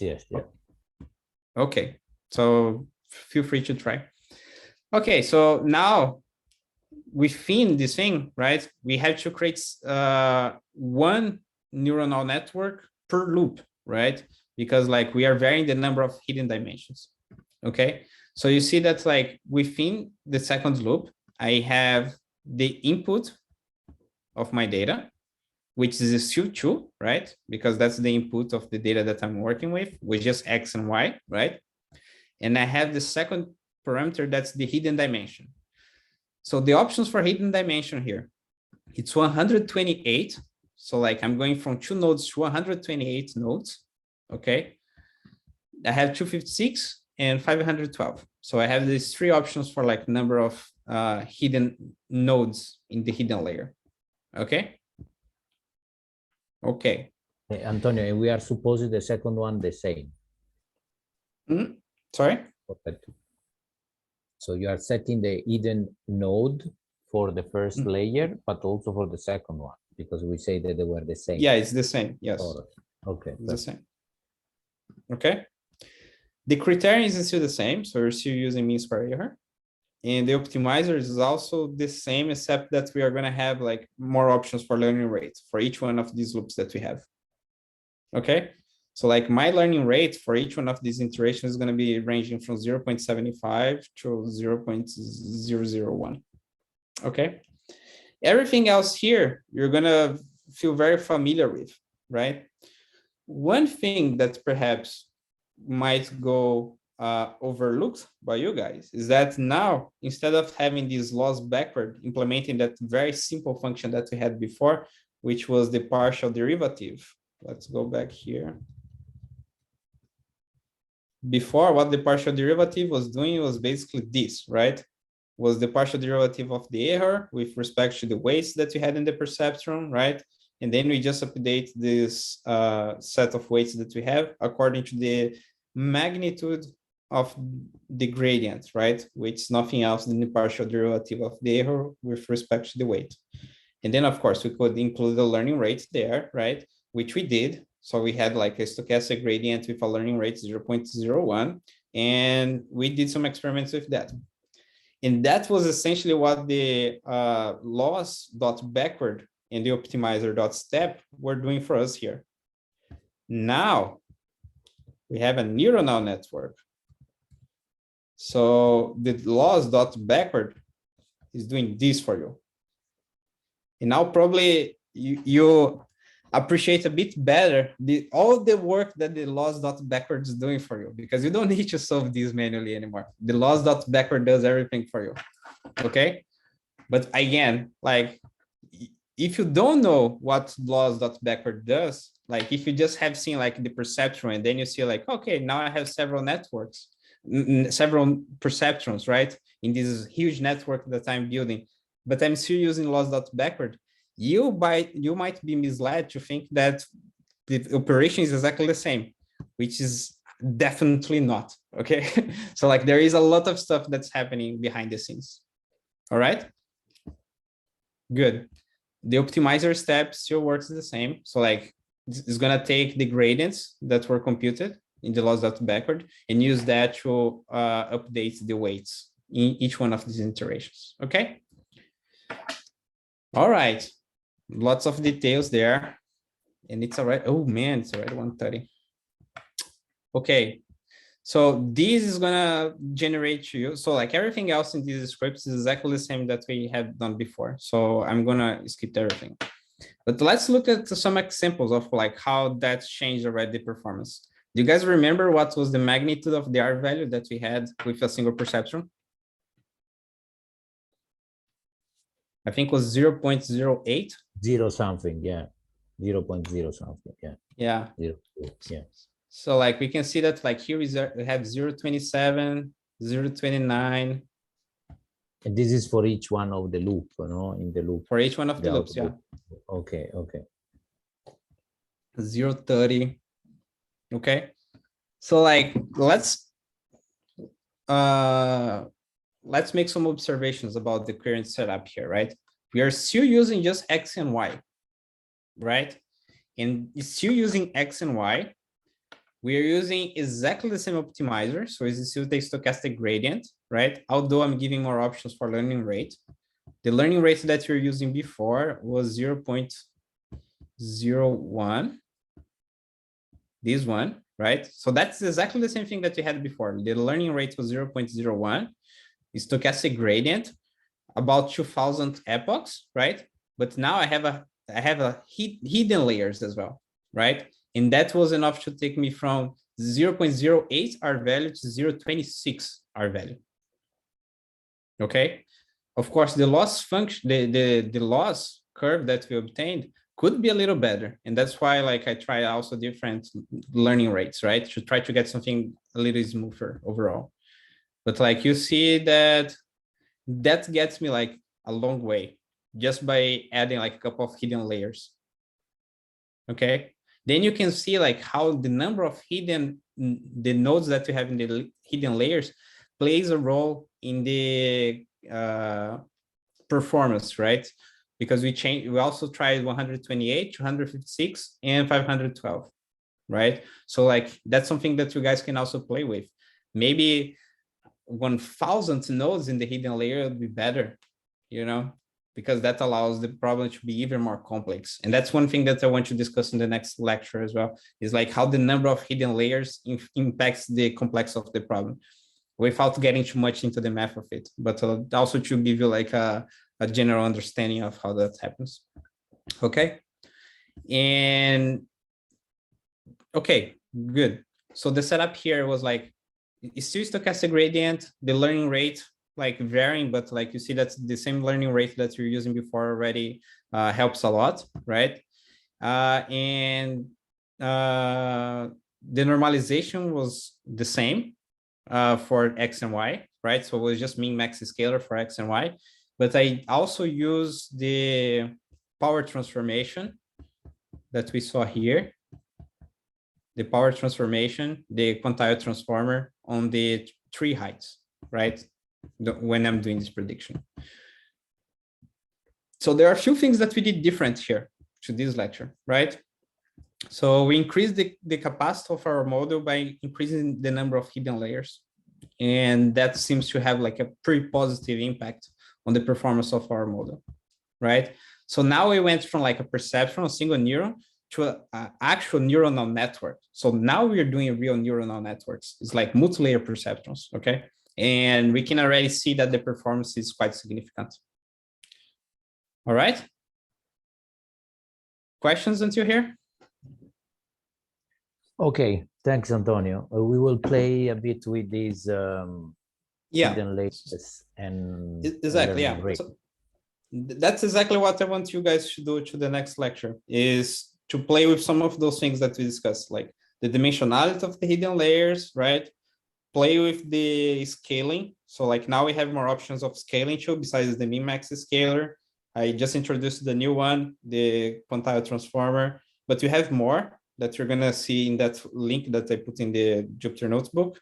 So like you can also try the box Cox, you can try the Johnson transformer as well, or any other transformation that you want, right? You can try different activation functions. Okay, so like that's also something that you should play with. And yeah, here's what I would like to know. I would like to set up a table for the whole group here, right? Where we say like, okay, each person is going to be responsible for trying a different combination of like hyperparameters, okay? And then we see if among all of us, we find the ultimate network that's capable of solving this problem for just X and Y, which like we know it's not optimal, right? As Pepe has highlighted already. But like with just X and Y, we're capable of achieving already our value of nearly 0.3. You see that like just based on the location and nothing else in this data set, we already achieved 0.3, right? And why I'm saying that, because there is papers out there that they achieve 0.6 using networks that are way more complicated and using way more data. And like we have done nothing else than just like a simple 3 layers network with few nodes, and you're already achieve 0.3. And then you're gonna see how much better we do when we use the whole data set, like all the other features that we have been just like discarding so far. Okay, good. So that's what we're doing for the next lecture. I'm gonna set up this table whenever I have time. Definitely not today because I'm extremely behind schedule with other stuff, but I'm gonna set up this table, share with you guys, and then I'm gonna let you guys put your name on what's the configuration that you want to try. And then we fill up that table with our results. And then we see like, we're gonna look for the ultimate networks to solve this problem. Like in a crowdsourced fashion, okay? Ciao. Ciao, Antonio. Okay, good guys.